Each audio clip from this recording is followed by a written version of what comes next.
This episode of the Citadel Cafe is brought to you by listeners like you. Visit patreon.com/the Citadel Cafe to find out how you can become a patron and help make this show possible.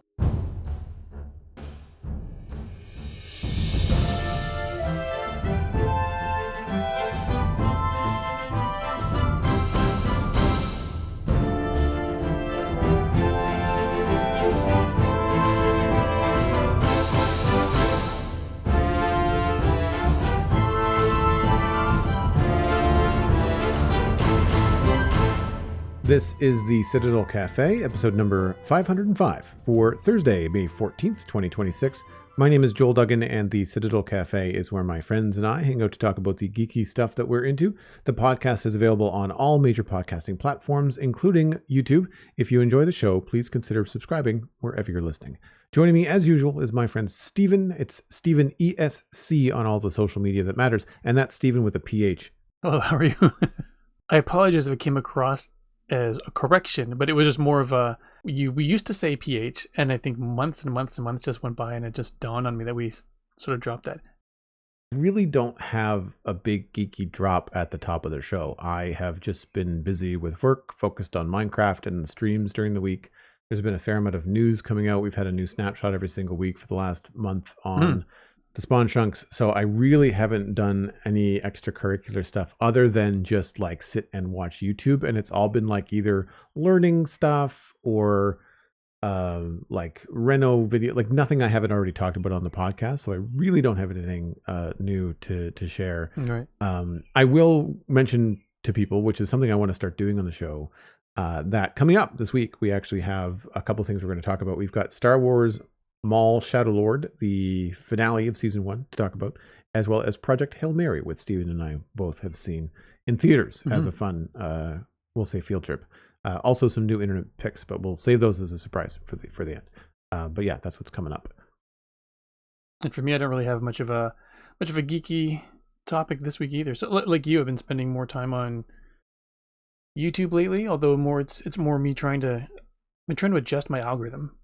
Just because it's right lately, I'm not sure if you get into these sort of periods of time where it just feels like everything just seems like consuming this tiny entertaining bit, which is fine, but after a while it just ends up being the same.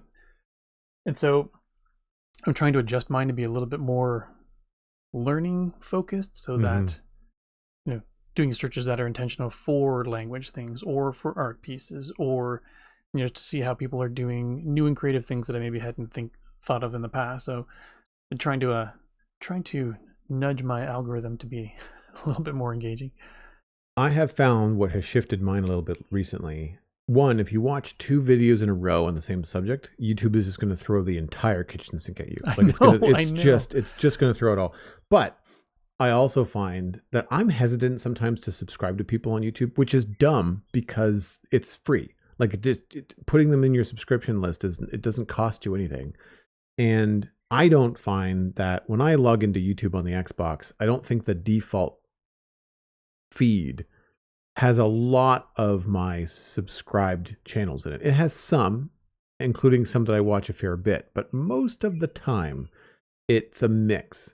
So I sometimes think, well, I don't necessarily want to have every video from this creator show up in my feed. And I have to remind myself, YouTube doesn't do that. Unless you go to the subscriber feed, then you're not going to get every single video that you're subscribed to.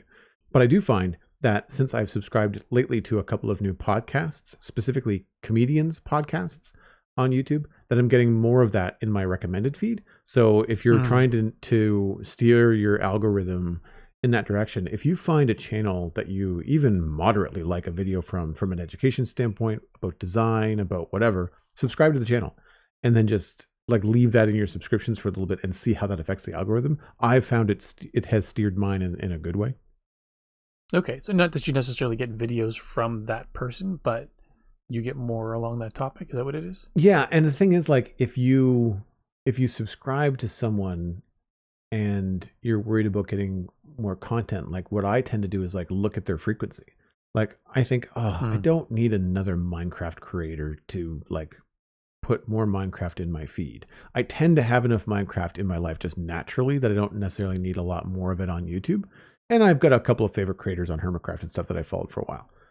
But then I looked at this architect, and I apologize, I can't remember his name, but he only posts a new video once a month because that's how long it takes him to make the videos. I was like, whoa, crap. Like, that's an easy subscription. That's not going to fill my feed up with noise. Like, he's barely posting as far as YouTube is concerned. So, yeah, no kidding. So I find looking at the frequency. Same thing with podcasts. I do sometimes subscribe to a podcast where, yes, they only have a weekly episode, but then their social media team puts out like a 6-minute clip every day, twice a day. And it's like, okay, guys, like I don't need you bombarding my feed with all clips of the episode that I want to watch anyway. Like I'm going to go watch your stuff. It's funny. Like, I kind of wish that we could control that. Like, it would be nice to be able to put out a YouTube video or something and say, like, here's a couple of snippets or highlights from my video. Don't send it to my subscribers. They already have seen this, right? Or they're already interested. Show it to people that don't know who I am, which I guess is the purpose of shorts. But like, I don't watch shorts. I don't watch YouTube shorts. I barely ever see them on my phone. I'm usually on YouTube on the desktop or on the couch, and I never watch the vertical format shorts on the couch. I'm always more about like I think a comfortable video for me is like 20 minutes because I can watch like 2 of those at lunchtime. That's kind of like where my go-to. Or a podcast that's longer.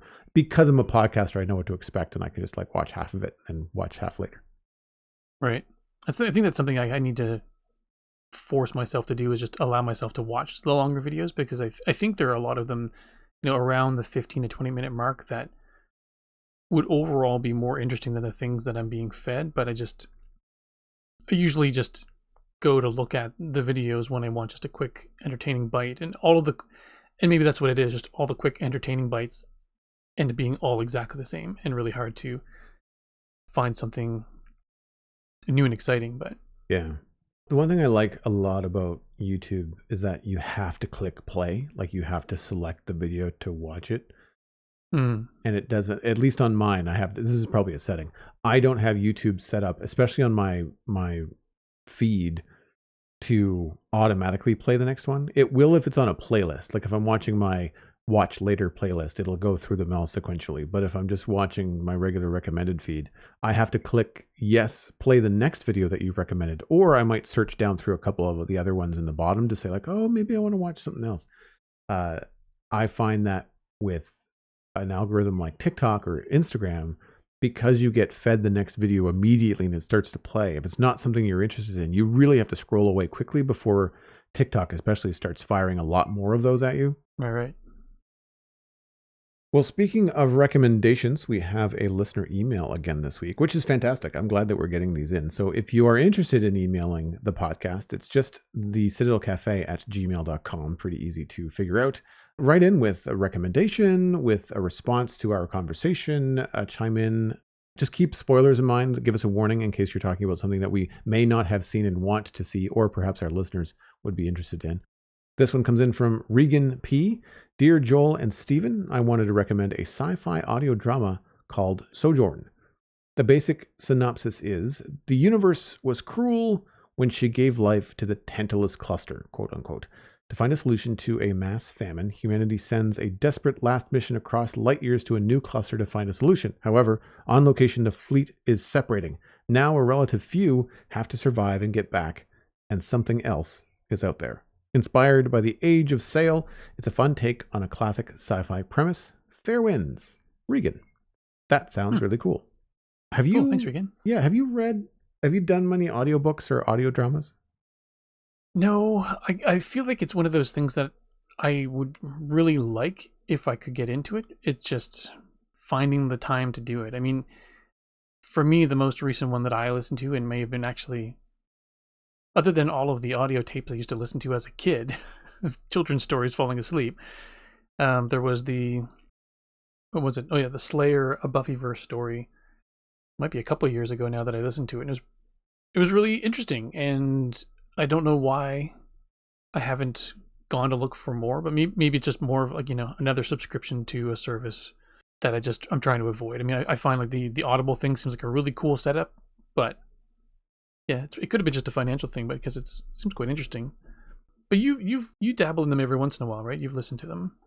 That's how I read the Game of Thrones series because I was still working full time as an illustrator and cartoonist at that time. And once I got through writing and lettering a comic and it was just drawing, I could 100% listen to an audiobook. So I had hours at the drawing table that I could just listen to stuff. I think at the time I was also doing like toy design and stuff. And again, like once the thing was kind of done with words or the complicated, like read the email from the client, make the changes stuff was done. And I was like coloring or cleaning up a drawing. Like you have to, involves a different part of the brain. So like I can absolutely listen to music or an audiobook when I do that. But I haven't listened to like an audio drama. So aside from Game of Thrones, which I've talked about extensively on the podcast, the first one that came to mind when Regan mentioned it was I listened to Dark Lord, The Rise of Darth Vader by James Luceno. And I actually talked about it on the podcast, and get this, 400 episodes ago on episode 105. It was really cool because it was one of the first audiobook experiences that wasn't just the author reading. They would put in Darth Vader's breathing. They would add sound effects from the lightsabers when they would ignite.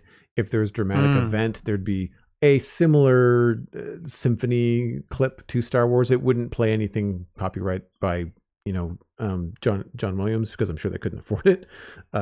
But it was pretty good. It was the Random House audiobook version. It was highly produced, and I really enjoyed it.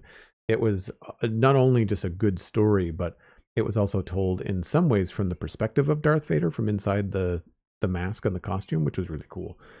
In like the first days of being Darth Vader, immediately after episode 3. So it was cool, and I liked that kind of thing, and it would be fun to do that kind of stuff. I've been tempted to play Dispatch on Steam, which is a very similar idea, where it's like a graphic novel / story experience, but it's in the form of a video game where you're making character choices and things like that. But it's essentially you're playing an anime or an animated story. And so I've been tempted to stream it, but it has some pretty adult themes in it. And there is a streamed version or a streamer safe version, and it removes some songs that are copywritten. And it also removes a lot of adult content, but I don't think you can pick one or the other. Like it's the stream version just removes all of it or none of it, which is too bad because I wouldn't mind the adult stuff. Like, I would just put a warning on chat and say like, hey, by the way, like make sure that you're old enough to, play the game if you're going to watch me play it. It's the music that I wouldn't want to have the copyright on. It's also something like getting the full experiences. Yes. Yeah. As the authors intended, for sure. Yeah. I also don't get the impression from the people that I know that made it that it's overly vulgar or has the kind of things in it that I don't like we discussed last time on the show about Invincible. Like, I don't think it goes that far. I think it's more about like innuendos. I think a couple of the characters are very attractive and they make some sexual jokes and things like that. So yeah, but I've heard really good things, and I just have not yet picked it up. But I can recommend Dark Lord, and thank you, Regan, for recommending Sojourn. That sounds really cool. Moving into what we've been watching, I have a short review, opinion, thought on Daredevil Born Again Season 2. It'll be spoiler free because Steven has not seen it, and that's my fault. And I don't want to ruin it for. We also kind of had to cut some stuff for time, but still, like, so fair warning, it's not great. I don't have anything good to say about it, so what I cut from the show was a large rant. So maybe people don't need that this week. I was pretty unhappy with the way that it ended. And while the plot twists did pick up a bit in the last few episodes, as we were hoping they would, it doesn't feel like the long drag that we were complaining about was worth it. And the way that they wrap it up just doesn't feel good. Like, it feels bad. And in 2026, I don't need more feel bad from a show that already had some parallels to life. Right. And so like I wasn't at all happy with it, and I don't know where they're going to go from here. So we'll get into details next month when Steven's had a chance to watch it. Also, it's only been a few days since it wrapped, so there might be people listening that haven't seen it either. Because honestly, if it wasn't something that was gripping for you, you probably had trouble getting through it, and then are also behind. So I don't blame you, because there have been other things to talk about. But anyway, that's all I've got on it. I unfortunately think it was subpar. I don't remember loving season 1, and I think I continue to fall down the rabbit hole of disliking what they're doing with the writing. I still like all of the characters in this show and in this, like in the comic, like in Daredevil comics. I like Kingpin as a character. I like Daredevil as a character. Karen Page is great. I like some of the other people in it are cool. So there's stuff like that that is a saving grace, but it's not enough to save what they did with the show. So it's just unfortunate. Right. That's too bad. Yeah. So when you said you weren't a fan of season 1, did you mean season 1 of this show or season 1 of the Netflix show as well? Oh, no. I like season 1 of the Netflix show. Okay. Yeah, no, I meant Born Again season 1. Gotcha. Okay. Yeah. Yeah. I agree with all those points. For the most part, it's been great to see all of the characters again, but they just haven't done much. It still bugs me that they've barely done anything with Karen. They've been, and maybe like in the parts that you've seen that's changed, but they've been showing her training almost the entire thing. I think I mentioned this last time, and done nothing with that as far as I've seen so far. Stay tuned for the rant next month, folks. Moving on to something a lot more positive, which I am curious if you've seen, and I hope you have, or at least will highly recommend that you do. And that is the finale to Star Wars Maul Shadow Lord. And wow, like I knew that this was ramping up. I didn't know they were going to go this hard. I really didn't know they were going to go this hard. So before I dig into this, have you seen it? I haven't, but it's been like, with the way life's been and just busyness and stuff, I probably won't get to it in the short term. So if you want to go to town with spoilers and stuff, that's okay. That's fine by me, and I'll still enjoy it when I get to the finale. So go for it. I'll leave out like the major, like I'll leave out the blow by blow, because there's still a lot to see and take in from a Star Wars standpoint. But the general idea here is that you've got a couple of stranded Jedi, a master and his Padawan, on Jakar, I think is the name of the planet. Maul is a crime lord on that planet, or is currently on that planet, and he gets in the sights of the Empire, because this is at a stage in the Star Wars canon where it's post Episode 3, so Darth Vader and Sidious, the Emperor, are ruling with the Empire, and Darth Maul is an enemy of everybody. Like nobody wants him around, including the crime syndicates. Like just everybody is just not for him, unless he can convince them that he can give them something or do something for them or whatever. So he's kind of always got his back up against the wall. And you see it through the eyes of the main characters, who are a Jakar enforcement agent and his son, as well as these two Jedi. And they really do a good job of meshing that all together. And Maul is still a bad guy, but you care about the outcome. Like you care about where his story goes and why, which I think is really cool as a villain, as one of the main, I want to say protagonist. He's this weird gray in the middle. So like you don't root for him because he's still evil, but like you also are like, this is a really interesting chess piece on the board when you look at what's happening. Yeah. I was actually wondering about that, because I know this and the TV show Shameless aren't the same, but when you're watching a show about bad people doing bad things and bad things happen, it's just right. The way that stacks on top of each other, it just makes it not enjoyable for me. So while I've been enjoying this so far, I was wondering if it was going to become that type of scenario. But I mean, it's good to hear that you stay invested the whole way through. Well, and that's the thing, because it's not just that. You have Master Iko Diodaki and Devin, and she's a Twi'lek, and I don't remember what race Diodaki is, but like he's reptilian like in his appearance, and they're like your North Star. Like he's the good, in the situation. She's the conflict in the middle. Darth Maul is the dark side, pulling Devin towards him as best he can. And then you have, and this is where they have a really, they have their success, is that to get everybody on the same side, it's forced at the end in a good way. Like they have to from the plot They're all trying to escape because the Empire finds out that the dad is harboring the Jedi, and the Empire finds out that the dad knows where Maul is, and they also know that Maul's on the planet. So the Empire is after all of them, and they all have to escape the city to get off the planet. Maul has got a contact in the crime syndicates that's coming to get him. But Maul can't get out of the city without help from the police guy. So it's like they need each other. And so they kind of have to just like, I'm not going to kill you right now. ... Like maybe later, but right now we all need to get out of here to survive.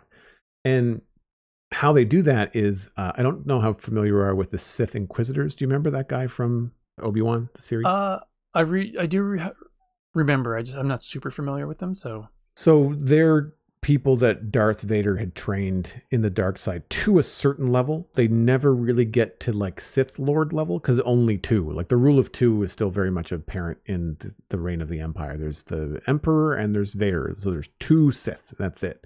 But Vader trains these like acolytes / Inquisitors to go hunt Jedi. Is the whole idea. They're the ones in full red, the special red. Nope, those are the Imperial Guard. No, these guys, you've seen them in any cartoons, they have like spinning lightsabers. It looks like a disc, and it's a double lightsaber like Maul, but it's got a ring around the hilt, and it spins like a propeller. Anyway, the guy with the pointy teeth and the white face in Obi-Wan was the Chief Inquisitor, and then what's her face? He calls her the sister, 7th sister. I can't remember if that's the character's name. The one that fights Darth Vader in the hangar in Obi-Wan. She's an Inquisitor as well. Okay. They're way easier to spot in the cartoons because they have much more interesting costumes. You would have seen. Did you watch the shorts, the animated shorts, the Tales of the Jedi, like that stuff? No, I didn't. Oh, okay. So. I'm not giving you anything right now. So the Empire shows up and they bring an Inquisitor, and you think, oh, this is wild. And then the Inquisitor ends up in a fight with Maul and Devin. So you've got like a 3-person fight, but Devin and Maul end up kind of fighting on the same side because the Inquisitor is after both of them. Right. And so because you've got this Inquisitor on the side of the Empire, it quickly puts Maul and the Jedi on one side and the Inquisitor on the other. They amp that up by adding another Inquisitor, and you go, whoa, wait a minute. Ooh. They could barely handle the first guy. Now there's 2? What's going on? And then you have to bring, like, then in the penultimate episode, which is episode 9, they are all doing this plot where they have to escape the city. They're taking like an underground tunnel, and as they reach a choke point, they have to cross, and they have to do it one at a time slowly. And then behind them come the 2 Inquisitors.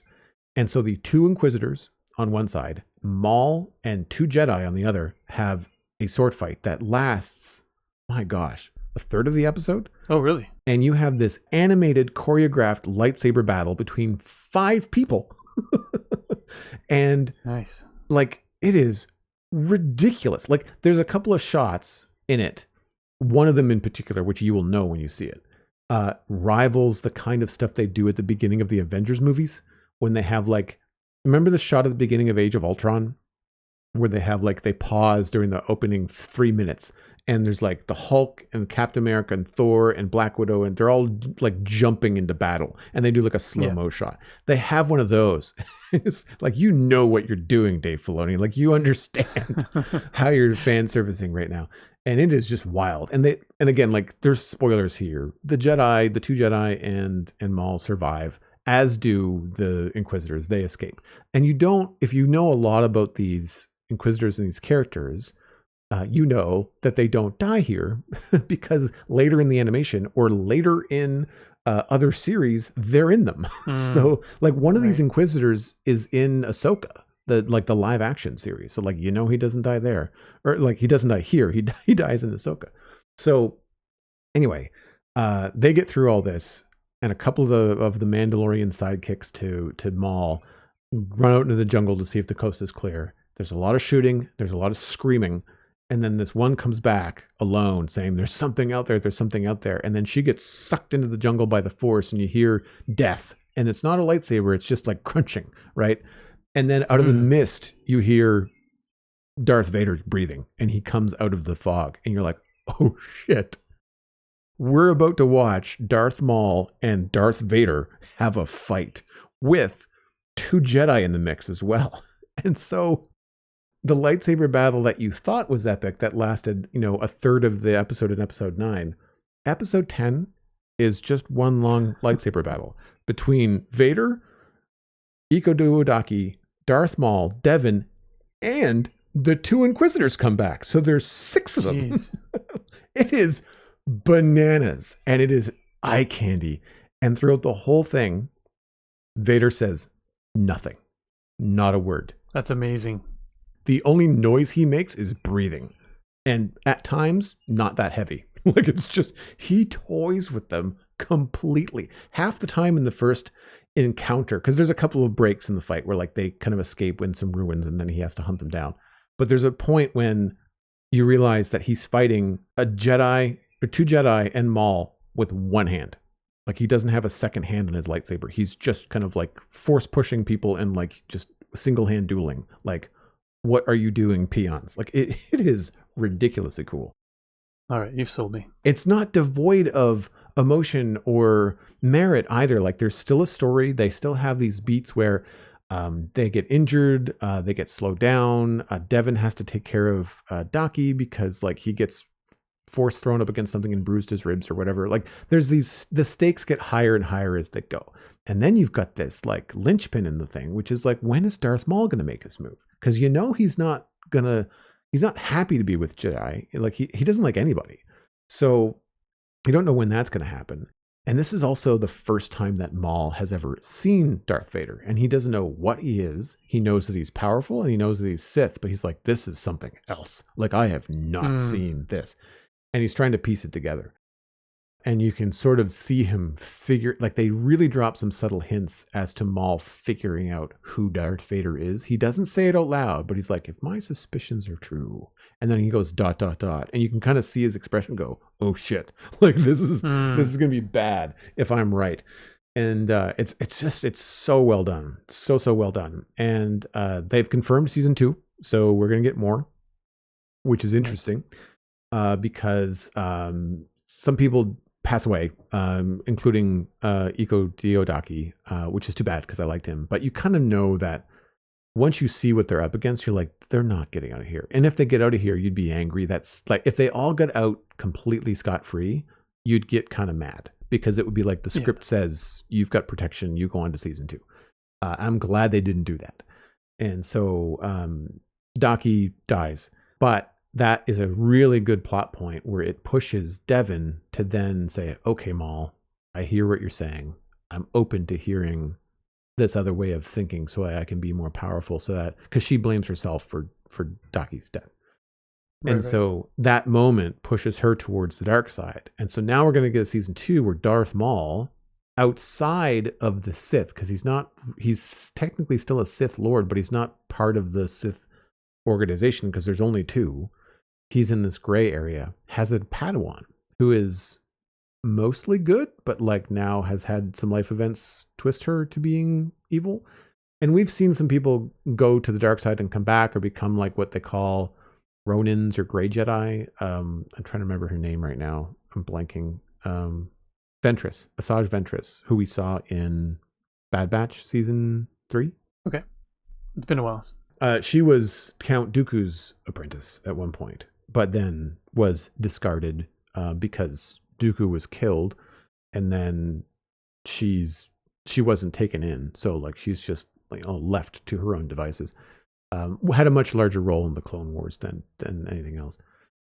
So that stuff is really interesting. So I'm really curious to see where they're going, especially because Maul, like you can't look at that and say, oh well, Maul's going to try to do like all this normal Sith stuff with her, because like he has no love for Palpatine and no love for the Sith either. Like he's definitely still a student of the Force. He's just on the dark side of it, but he's not part of any doctrine, which I think is really interesting. That is. And makes it worth watching. So again, I'm sure with season 2, to your point, they will have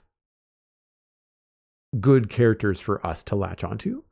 And I think the theme is basically like, you're going to have the dark in Darth Maul. You're going to have the battle, the in-between, the Gray and Devon, and then whatever the new characters are that are good. We'll see the good, the light side. I don't know whether it's going to be another Jedi. Maybe it's just going to be like another person, like a Han Solo type character or something. That'll be kind of like more on the good guy side. But I'm sure they'll offer all of the above. But yeah, it's a solid series, and the animation and battle was just like absolutely epic.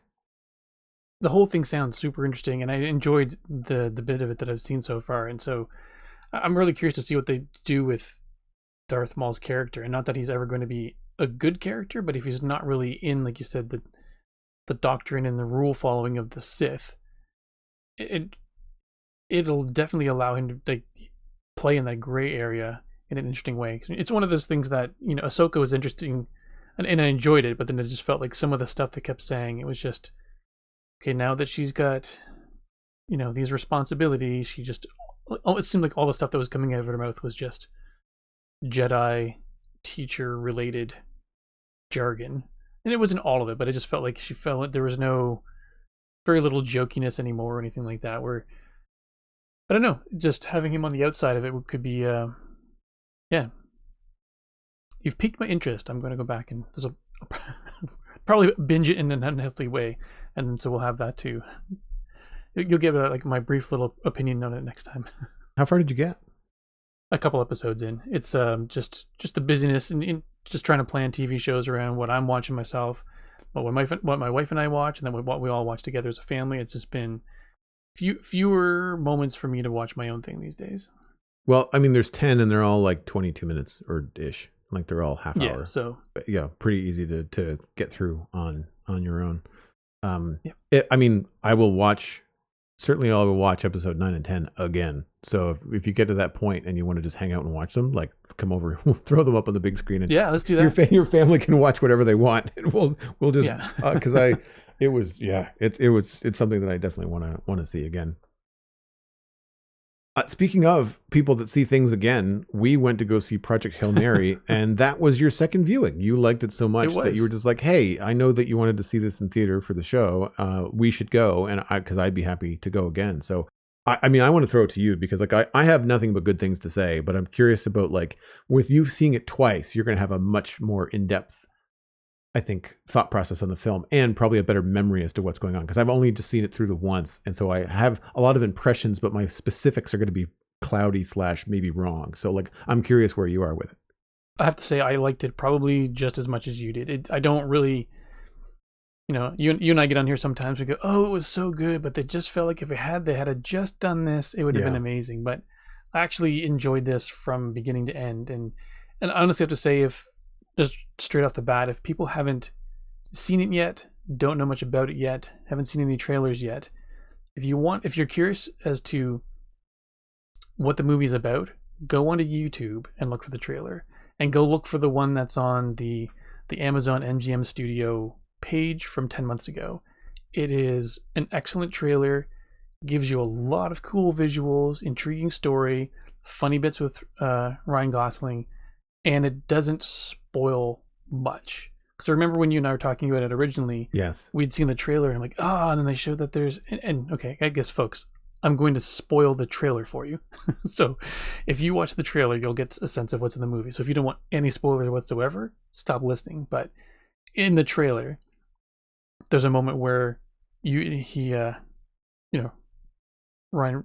Gosling's character goes, so I met an alien, and I felt like that was something that they could have just saved and not put in the trailer.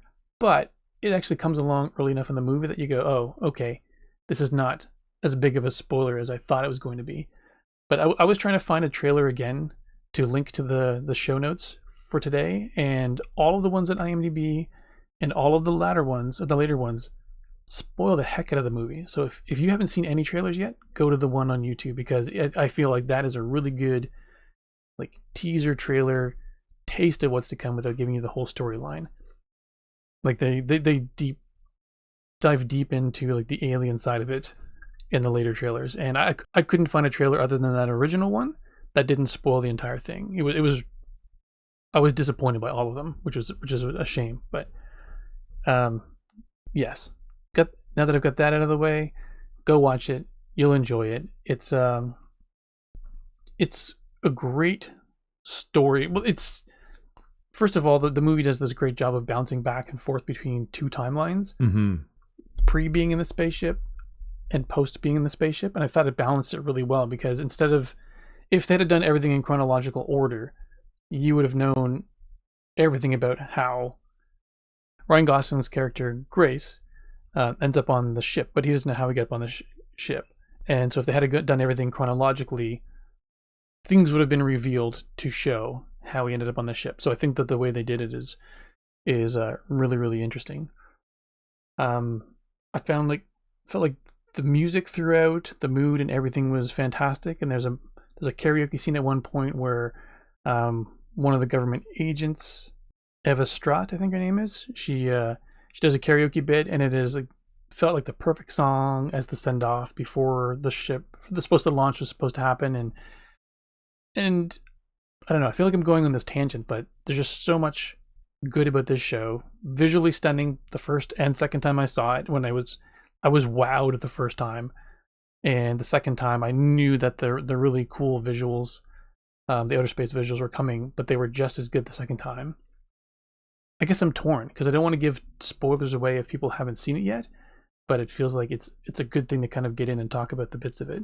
Oh, I mean, like at this point, I mean, we can just say, look, spoilers, folks. Like, if you are at all interested in the film, then like come back to us later, go see it, because it's available on Prime now. It's because it's an Amazon movie, which I remember you mentioning. You remember you mentioning in the theater how weird it was to see like a Prime, like an Amazon production up on the big screen. Right. It's available on Prime now. It's on streaming, so it's very accessible for people. I'm sure there's a lot of people that have Prime, so in our audience for sure. So I mean, it's available. There's people that are reacting to it on YouTube now, so like it's definitely at the tail end of its theatrical release. I think it's worth seeing in the theater, but if you don't have that time, or if you just prefer a home experience, then like I would 100%, if you got a big TV, I think you'll be okay. Yeah, turn off all the lights though when you watch it though, because the night that the space scenes where there are some light effects and just really cool visual bright moments that would make a dark room really make those moments pop. So I highly recommend it. If you need any more convincing, it's based on a novel by Andy Weir of the same name. He wrote The Martian as well, which was adapted into a film starring Matt Damon in 2015, which is also very, very good. So if you saw that film or read that book, then this is by the same author. And I think now that I knew that going in, but I thought more about it on the other side of it. And I remember The Martian having the same sort of vibes, right? Like if I was to kind of give you a pitch for both The Martian actually and Project Hail Mary, it has a mix of Castaway and WALL-E vibes from Pixar. Yes. So Castaway with Tom Hanks, like it's very much like a good portion of the movie is Ryan Gosling essentially acting by himself, right? And then it has like a lot of the whimsy and the fun from WALL-E. Ryan Gosling is the perfect cast for this, by the way. Like he's so good in this. He plays a really good mix of capable scientist, knowledgeable kind of PhD level individual, but also charming and has the charisma needed to pull off that solo acting in those scenes where like you kind of have to talk to yourself. You've kind of like, this is ridiculous. Like I am how many years away from home? You just have to laugh, right? And at that point, there's just nothing left to do after you drink several bags of vodka. So like there's stuff like that I think really do well in the film, purely because they chose like one of the best actors for the role. The more I see him in, the more I like him. Like I think he's really talented. Same. And I'm excited to see him in a Star Wars film coming up too. He's in Starfighter, so that should be a good. Totally forgot about that, and I saw an ad for that recently. That'll be good. The other thing that I think is really interesting, which I don't know whether you knew, and you might, but it also has some E.T. tones, like old classic, like Spielberg level of sci-fi. And that makes sense because Phil Lord and Christopher Miller, the co-directors, are responsible for the Lego Movie and the 2 Spider-Man Into the Spider-Verse films. Those are their previous major contributions to Hollywood, are animated features that are both ridiculously cool and funny. Right? Yeah. So like it makes sense that their venture in live action is like just as whimsical. I want to say, I don't want to say lighthearted because it's got some pathos to it. There's definitely sacrifice and there's definitely some tension and things like that. But there's just this level of optimism in this that you don't usually get in live action sci-fi these days, whereas you do in most animated films. There has to be some level of optimism. You don't want to make 10-year-olds feel like crap when they leave the theater, right? True. I'd say there's definitely lightheartedness to it, which is, I don't know, like, can't think of the right words for it, but the charm of the film is like it balances the seriousness and the high tension moments really well against, well, I guess the lighthearted nature of the relationship that grows between Grace and the alien. I mean, they call Rocky. I think you get that from the trailer as well, so it's not a spoiler, but it's their bond, and the moments of them getting to know each other are quite endearing, fun, comical, and they both seem to be each other's, I'd say, equal intellectually as far as I can tell. I mean, Rocky's definitely, his species is way more advanced in some regards, but then otherwise they feel like a pretty good match, and the whole process of them getting to know each other is pretty great, which is actually one of the things, like I mentioned, steer clear of the spoilers. Most of the relationship building and a lot of the jokes are in the latter trailers. I just don't understand why they did that, so I'll stop ranting about it now. But it was disappointing to see how much was given away. Yeah, and Ryan Gosling's performance, it's interesting because I find some actors, they're like a version of themselves on screen, or they can be like a chameleon and take on a completely different sort of persona. And I don't feel like he was that different from the way you see him in interviews sometimes, but he cared, he was scared, like all of his emotions they just felt really genuine, and he just nailed the performance. But some of his past ones, I can't think of a ton of them, but Lars and the Real Girl was one of his where he seemed to be a different person, I would say. He was really good in that. But this is, I feel, in a weird way, he's more himself, but I felt like it was better acted. I don't know if I should say that fairly, but it was good. The overall performance was just bang on. And like you said, he carried the bulk of that film just by himself. I've seen him in a couple things in the last 10 years. The Nice Guys is a really good role for him, and it's different enough. Like, it doesn't feel like just your everyday Ryan Gosling. I haven't seen La La Land. I started and got most of the way through Blade Runner, but then I fell off. I think it just got too slow for me and never got back to it. I really enjoyed The Gray Man, and he's very different in that. Oh, yes. That was quite good. Yeah, he's very different in that. And then other than Chris Evans' mustache. That was good. The movie itself had some moments, but he, like, Gosling was good in it. Yeah. The Fall Guy, which was his last movie before Project Hail Mary, was also good. Mm-hmm. He's a little bit more Ryan Gosling in that. Like, it's a little bit more of it's a romantic action comedy with I'm trying to remember her name. Emily Blunt. Emily Blunt. I was going to say Emma, but that's Emma Stone. I was thinking of Emily Blunt. Yeah. It's a good movie. Like it's fun. It's a good time, but it's like, he's not incredibly different. And also all the characters in that are a little bit of a caricature of a real human. Like, they're not so realistic, because it's about a stuntman that is in love with a director, and everything in the stuntman movie is about over the top stunts. So it's, the whole thing is a little cartoonish, but it's good. Like, it's 100% worth a watch.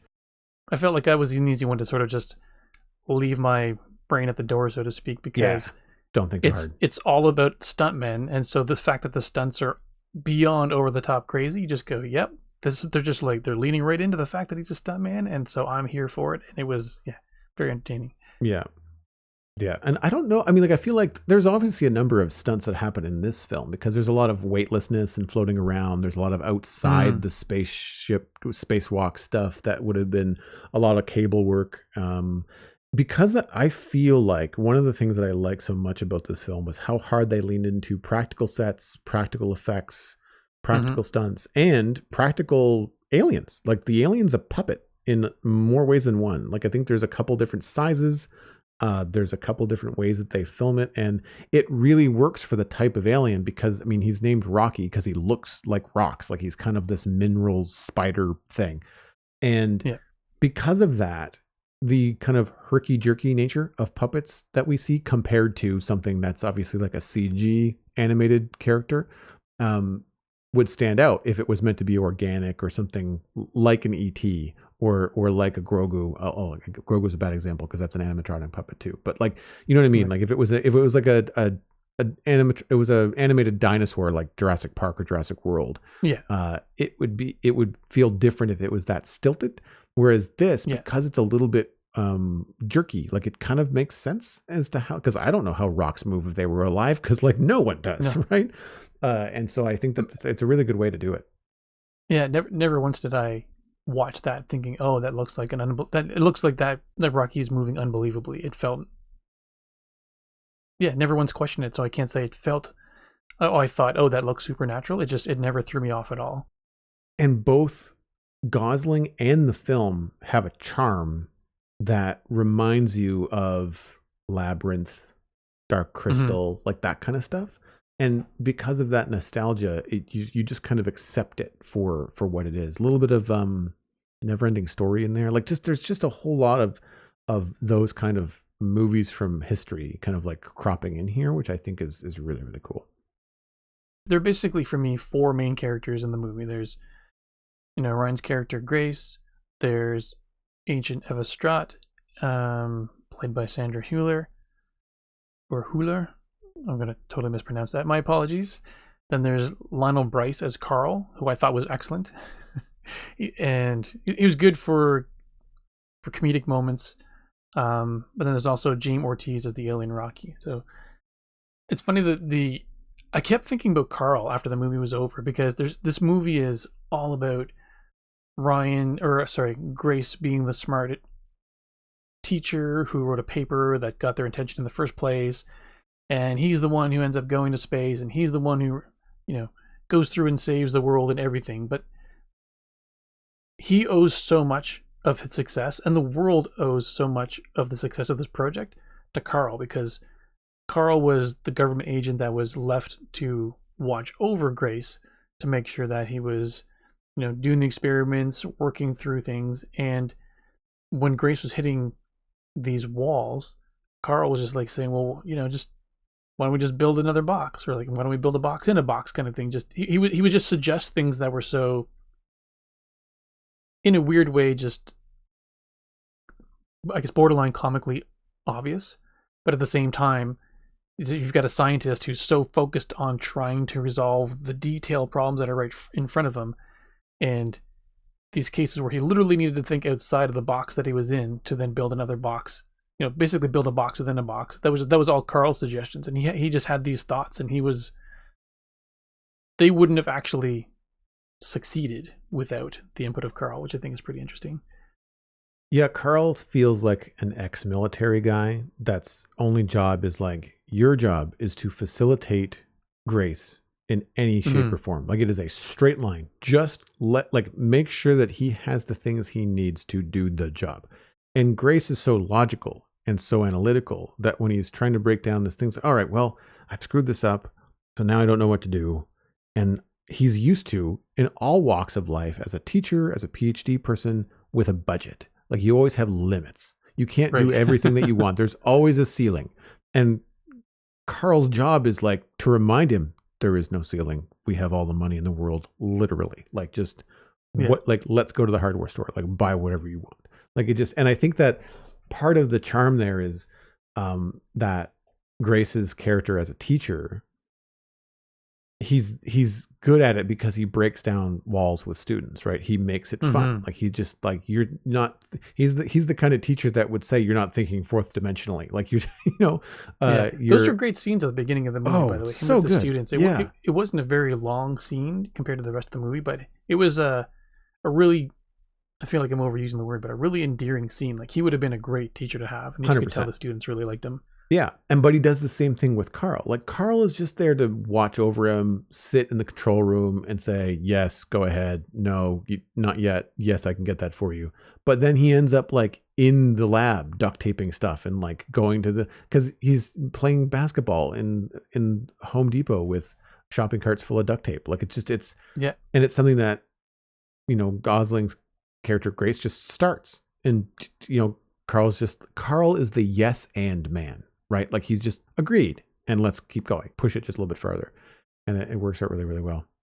He could have easily been like a one-note character. I mean, a lot of his lines were delivered with just this matter of fact, like, yeah, I've got the money. Yeah, we can do this. What about if you do that? But it's interesting though, because the actor still managed to make him feel like just as much of a security guard, so that making sure he can't leave, but he also cared to make sure things were going well.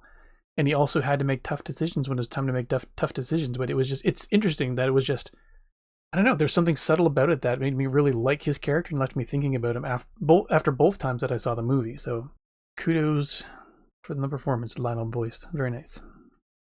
Yeah, he reminds me of Wong from Marvel. Yeah. True. A little bit. But less, I felt like Wong had like more punchlines and things like that. Yeah, later on. Yeah. So, like, but I mean, just in terms of like the steadfast stature, like just like the always there, right. always, pushing forward, always doing the right thing. Yeah.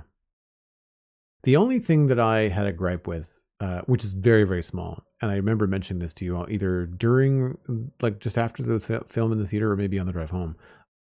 I didn't like that Grace was put in the coma to go up on the spacecraft to eventually save the world against his will. Right. He didn't want to go. And they basically forced him to the ground, drug him and put him in a coma and then put him on a rocket ship and sent him in space. Like it's violent in a, not in like a brutal way, but it's like, it's very much like he doesn't change his mind at any point. They really portray him as like, I don't want to do this. I don't want to go. And there's nothing about that is, I don't feel the redemption that I think they want you to feel. Because at some point when he's sending videos back to Strat's character, he says, you were right. Like I was brave enough and I was the right person for this and I've succeeded. And I don't know whether he says thank you, but he just says you were right to send me. So if you're feeling guilty about it, or something. Yeah, like if you're feeling guilty about it, then like don't, because that was the right thing to do. I still don't think that forgives it. Like I understand that she's at the head of this organization. She's making these very difficult calls, some of which include ending people's lives, with some accidents that happen in the film. It feels bad to me. I would have rather them have a romantic relationship, which they seem to hint at, but they never really quite get to, and have that be something that convinces him. Or I don't know. Like there's just something about it that just doesn't feel right. They don't dwell on it much. It's a blip near the end of the film. And this is the other thing that I thought was kind of strange. It's the big convenient thing that his amnesia keeps covered up the whole movie. If he remembers that in the first 5 minutes, then the whole movie becomes very different. Yeah, then he'd be pissed the entire movie if that's what as soon as he realized what happened, he'd be like, oh, cool, we're going to turn this thing around right now or whatever. But that's the only thing that I could think of, because I remembered you mentioning that and I was dwelling on it a bit afterwards, and it felt like they had to have a reason for him to not remember, like you're saying, and have to figure things out and just be fine with, like, not be angry at the fact that he's up there, I think is why they needed to do it. I get the amnesia. I think the amnesia is fine. I think being in a coma for 11 years makes sense, that you are probably, or not 11 years, because that's how long it would take him to get home, not how long he was in space. I don't remember how long he was in space from launch to when he woke up. Like I don't remember how long that was supposed to be. But it's not the amnesia that I have a problem with necessarily, because that actually medically I was like, sure, that makes sense. But it's the convenience of like the one thing that the fact that he can't remember anything or remembers some things slowly leaves out like a really poignant thing where, and at some point, I'd be curious on a rewatch, because at some point I think during the film he probably remembers that and starts to give hints but you don't know yet as an audience member because they haven't done the big reveal yet. And I'd have to go back and watch it, looking for at what point in the movie does he actually remember that he was forced to do it? Like where does his little click happen? And I'm sure it happens before we, the audience, see that conversation. Yeah, I think it happened. I think it happened when he was on Rocky's ship, because that was one thing he asked to see before they went on their separate ways. And I think it was while he was looking at all of the strings and the colors and just the unusual atmosphere of Rocky's ship that, almost like when he was being drugged, everything got a bit blurry and hazy. Yeah. And I think just the inside of the ship and how the lighting was different and everything was odd and different compared to what he was used to, that it sort of triggered that memory. But yeah, no, it'd be interesting to kind of look into that more online to find out if we could find the reasoning as to why they felt the need to do that. I think the romantic relationship, personally, is just almost like that's been done. A little too convenient to just say, they hooked up. Now I want to get back to the woman that I hooked up with, kind of thing. Mm-hmm. It would have been nice to have a reason that wasn't as typical as they usually have, but I don't know. Yeah, it's a good point. Like, kind of, it feels like it. Again, great movie. It almost feels like that's the one tiny hiccup in the entire thing. Yeah, and it's a small thing. Like it's like it's the only thing I could think of that I was just like, that's not great, but it doesn't ruin the movie. It doesn't change the character. But it puts a bit of a sour taste in your mouth at the end, because it's like one of the latest reveals, and you're like, oh, that's so he was like drugged and forced to do something that he literally thought about and explicitly stated he doesn't want to do. So I think the two things it does is that from the trailer you get the impression that he's a school teacher, like a scientist that they realize has the best knowledge for this particular mission, and he is going to space. And I think there's a conversation, like the initial reaction he has to them saying that is in the trailer, and it's a little bit more whimsical in terms of how they cut it. And he's just like, I can't do that. What are you talking about? That's ridiculous. Yeah. And they don't go any farther than that. And obviously you see him in space in the trailer. So you're like, well, he obviously goes. But you can kind of you get the impression that it's going to be begrudgingly, like not against his will, but against his better judgment. Like you kind of think he's going, but he's going to complain about it. Kind of like how Bones on the original Star Trek is just completely against the whole idea of being in space, despite the fact that he's in Starfleet, right? Like it's just like that kind of stuff.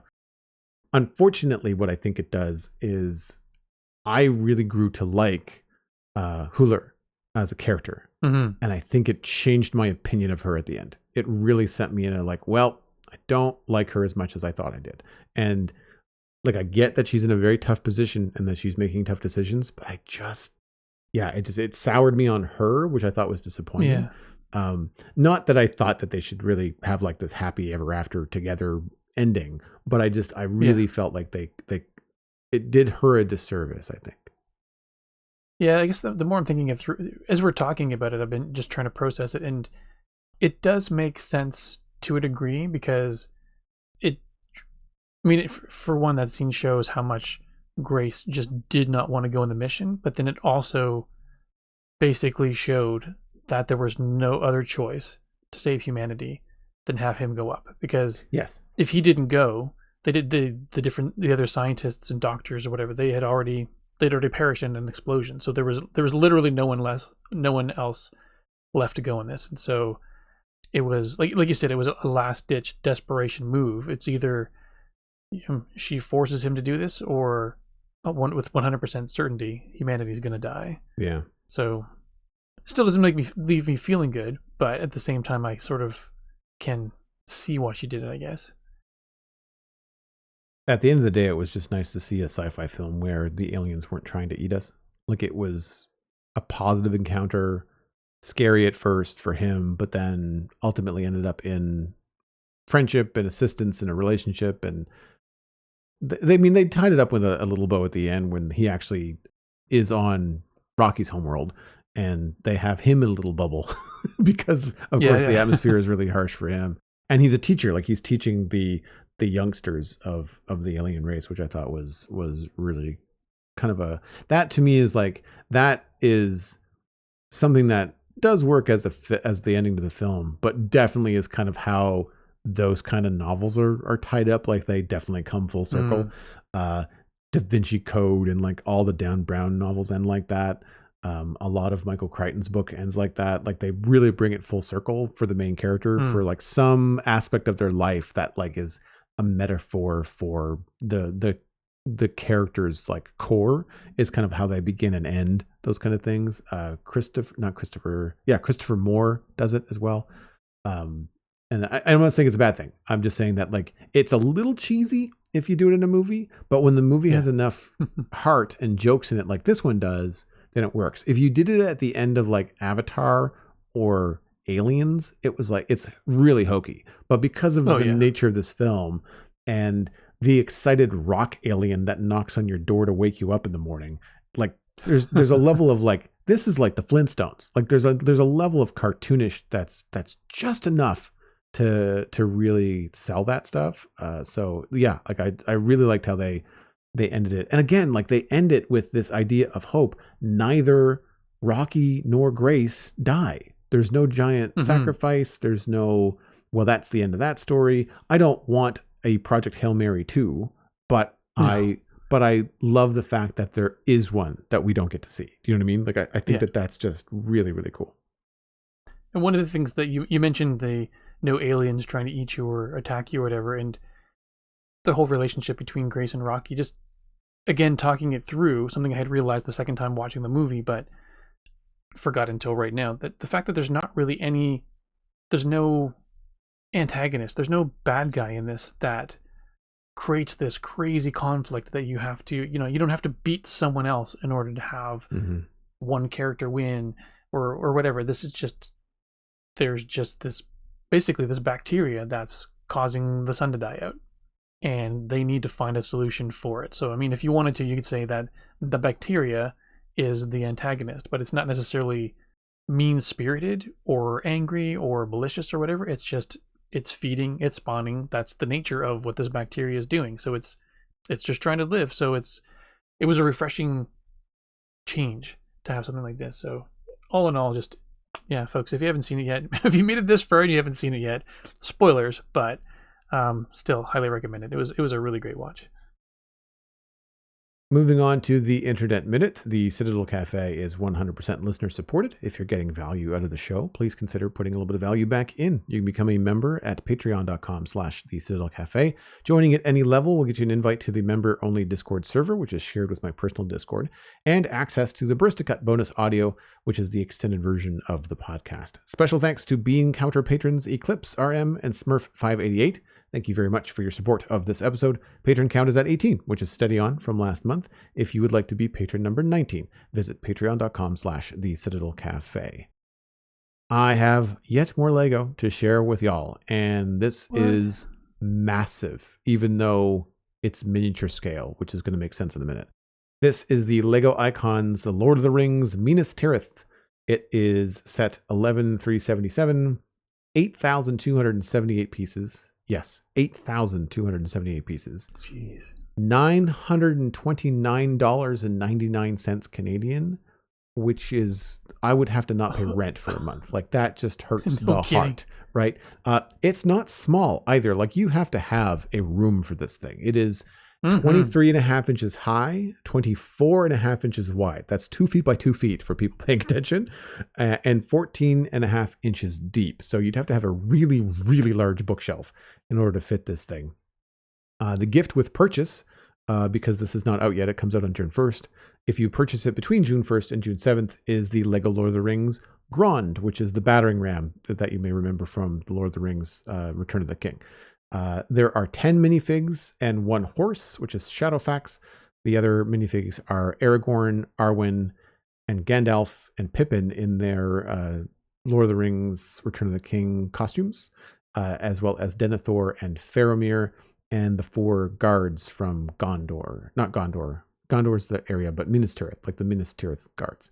And what is absolutely hilarious, because I saw this in a little Lego vignette on Instagram, Denethor comes with 2 little Lego tomatoes, which I just think is ridiculously cute. Like it's just, some people were paying attention when they made this. Really, really fun. It's at a micro scale, so similar to the kind of Lego architecture lines that you see for like the Eiffel Tower, falling water. I think there's the Sydney Opera House. There's a couple of other things. There's probably the Empire State Building in New York. So they're models, but they're not minifig scale. Like they're still quite small in terms of like what they could be. Not the Eiffel Tower, the one that's 4 feet tall. The Eiffel Tower that's like 12 inches tall. It's not just a architecture type model, because on the other side of it, it has a throne room diorama. So similar to like those castles from our youth in Lego that you'd open up and there'd be a bunch of stuff inside. On the back side of this, even though the front side is the whole city, the back side on the inside is just the throne room, which I thought was really cool. I think there's also the library too, where Gandalf goes to like look up all the old texts about the ring in the first movie. There's a bunch of little stuff like that. Lots of really cool details. And that's cool in the sense because that is scaled to minifigure. So yes, you can have the nice look of the outside of it. It's almost like you're seeing it from afar, but then you get to interact with characters at scale, to stairs and windows and things like that on the backside. That's really neat. Yeah, my only beef is that like you'd have to display it somewhere in your house where you can see both sides of it. Like if you put it in a bookshelf, like on a rotating table or something. Like if you're putting it in a bookshelf, you'd have to like have a mirror or something. Like there'd be no way to actually see all of it. You'd have to have like a corner shelf or something would be the best way. But I don't know. Like I think it's tricky. I mean, I know, folks. Yeah, I mean, it's buy two and display one backwards. Like I don't know. Yeah, it's what's $1,000 on yeah, Lego, right? It's very cool, but like, that's a lot of money. And I get that it's a lot of pieces, it's a lot of work, but at some level, I just think like these sets are just a little bit ridiculous sometimes in terms of the cost. But it is very cool. Like I do like the look of it in terms of for me, what stopped me from going like, oh my God, never in a million years to be like, I wouldn't tell anybody that I won the lottery, but there would be signs. There'd be very significant signs, right? And it's the spin around breakout model, like what this looks like and what it actually functions as. Like that's where I'm just like, okay, you know what? If I've got this kind of disposable income, I would probably buy this.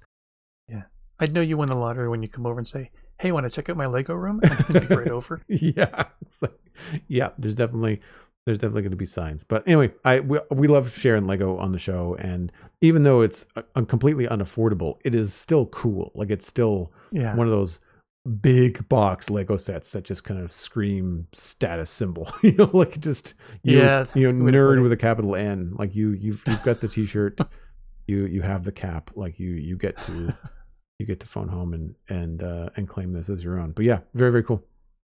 And for my internet minute pick, I have to thank you a little bit for this one because I had forgotten about it. This was one that I had seen ages ago and admittedly thought it was a trailer for a video game. And while it was still cool, I just kind of blew it off just because I'm not much of a gamer. And the idea of spending $90 on a game that and not being much of a gamer, it just felt like I didn't want to dedicate too much time to it. But it's the Wildwood official teaser trailer from LEIKA Studios.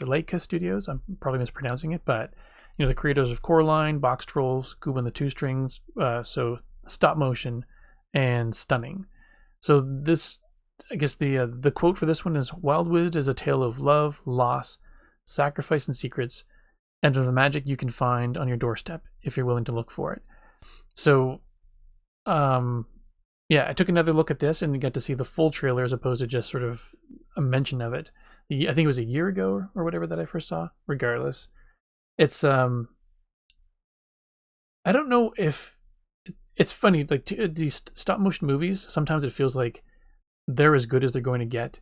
Can't really do much more to improve on them because there's always going to be this slight choppiness, and it's just the nature of the medium. But the trailer, the animation in this looks really good. Like I don't know how they did it, or maybe just because I was just enamored with the look of it that I didn't pay attention too much. But it felt like they stepped it up a notch somehow, and I don't know how they would do that with stop motion. But it looks stunning, and in the trailer, it's just you see this young girl who takes her baby brother out, and they're just enjoying the day, and then everything looks like normal and beautiful, and then these crows or ravens flock down and carry her brother away, and then it ends up opening up into this huge fantasy world, and it's hard to know where it's going to go, but there are a lot of really interesting looking characters, and has some, not that Tim Burton's necessarily involved in this, but some Tim Burton kind of looking characters for me, which I'm going to watch it again to get a better sense, but it's a stunning looking movie, so it's very cool.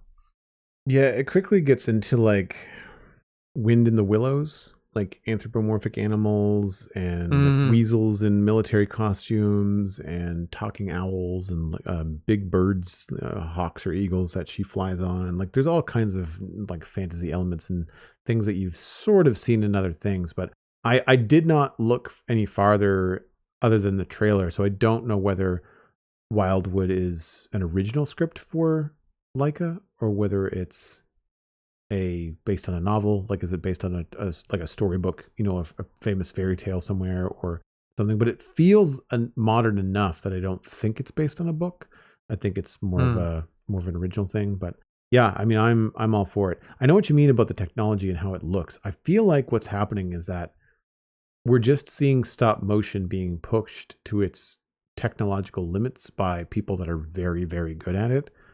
Yeah. And because it's not introducing much as far as CG goes or those kind of things, it still looks like stop motion. But I would imagine what is happening is like they're probably developing under the hood like non-visual technology that makes their life easier so that they can do more, make it look cooler from a stop motion point of view, but it doesn't take 8 years. It takes 4 or 6 or however long, right? I mean, like I say that in terms of just the animation, because I'm sure the development of these kind of things is even longer. But yeah, that's such a painstaking art form, and it is really cool to see when it's done super, super well. I do know that they use like editing to remove the seams and stuff. Like when you swap out a character's mouth shape, there's usually a seam right at the temple when they separate, like the whole bottom jaw comes off. Oh, right. And so like when someone's talking and their mouth is moving and their jaw is opening up and closing, the whole bottom half of a character's face in those models comes off, and usually it's attached with magnets. And when they do that, there's a little black seam or a little seam that's visual in the edit, and someone has to go through and like remove that. And so, I mean, there's all the posts and the wires and everything that hold characters into place. 100%. Well. Yeah, there's all that digital, that digital removal. But like that's the extent of it. But like, I wonder if they sometimes do cool stuff where for scaled scenes they film, stuff in front of a green screen.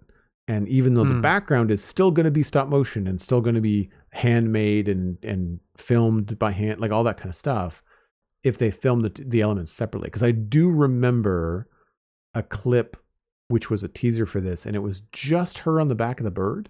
And I'm pretty sure that the reel or whatever I saw on social media had some behind the scenes, and I'm pretty sure they were shooting that eagle up against a green screen. Interesting. Because it had the supports and stuff for it. It's just like it's just wild. But like when you think about it, even a couple months ago when we were talking about the ILM documentary and watching Phil Tippett do the Velociraptor animation and have that be shown from behind the scenes, like that stuff has been around for a while, so it makes sense that they've gotten this good at it, right? Oh yeah, but it just feels like, I know Kubo and the Two Strings came out a number of years ago now, but this, which was amazing and a beautiful movie, so if you haven't seen it, go watch it for sure. But this was, I don't know, just felt like it was next level, and I'm looking forward to it. So it comes out in October of this year, I believe it was. And so, Joel and I have been looking, or you and I have been looking forward to different movies that we can watch over the next coming months. And I don't really feel like we had anything necessarily for August, September, and October, because we've got the new Marvel movie in November, and then I'm going to go see Dune in December. But then I didn't really have anything for sort of the September, the fall, beginning of the fall time. So this will be good. I'm looking forward to this one. It feels like it'll be a good family movie. Well, that wraps up this episode of the Citadel Cafe. You can get more information about the show and links to some of the things that Stephen and I talked about at thecitadelcafe.com. Music for the show was composed by Kevin MacLeod. You can email us at thecitadelcafe@gmail.com or find the show by name on social media. Subscribe for free on all the major podcast platforms, including YouTube. The RSS feed and show notes are available, of course, on our website, thecitadelcafe.com. Word of mouth is the easiest way to support the show. If you wouldn't mind, just tell a friend about the show and where they can go to listen to it. We would very much appreciate it. Coming up next month, The Mandalorian and Grogu, that releases on May 22nd, just next week, and Masters of the Universe releases on June 5th. Both of those are going to be within the target zone for us to talk about on next episode. My name is Joel Duggan, and I will point you towards my other podcast, The Spawn Chunks. It's all about Minecraft. It's available on Mondays and most podcasting platforms, and thespawnchunks.com. We talk about news and editorial and a lot of listener email lately, especially with episode 400 that came out recently. You can follow me on social media at Joel Duggan. I'm Joel Duggan on Twitch, where I stream Tuesday through Friday at 9 and Saturdays at 1. Right now, focusing mostly on Minecraft and my big sci-fi command center build. Steven, where can people find you online? If I'm anywhere these days, it's on Blue Sky at StevenESC or Mastodon at StevenESC@mstdn.ca. You've been listening to the Citadel Cafe, where we are fast, easy, and cheap, but you can only pick two.